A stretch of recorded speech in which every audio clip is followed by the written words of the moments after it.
আপনার ভেতরেও যে একটা ভয়ঙ্কর অপরাধী লুকিয়ে আছে, আপনি কি তা জানেন? সাইকোলজি বলে পরিস্থিতি তৈরি হলে আপনিও একজন খুনি বা নিষ্ঠুর অত্যাচারী হয়ে উঠবেন। একে বলা হয় দ্য লুসিফার এফেক্ট। 1971 সালে বিজ্ঞানীদের একটা এক্সপেরিমেন্টে একদল সাধারণ ভদ্র আর সুস্থ স্বভাবের ছেলেদের শুধু কারারক্ষী আর কয়েদির রোল দেওয়া হয়েছিল।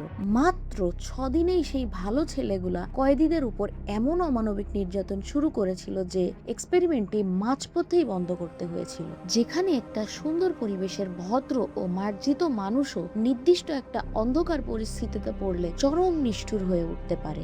ডার্ক সাইকোলজি বলে যখন মানুষের হাতে অন্ধ ক্ষমতা আসে এবং তার কোনো জবাবদিহিতা থাকে না, তখন তার মাথার ভেতরকার বিবেক বা মোরালিটির সুইচটা বন্ধ হয়ে যায়। অর্থাৎ ক্ষমতা আর পরিস্থিতি যে কোনো দেবদূতকে শয়তান বানিয়ে দিতে পারে। এখন আপনি বলুন, চরম ক্ষমতা পেলে আপনিও কি দানব হয়ে উঠবেন? কমেন্ট করে জানান।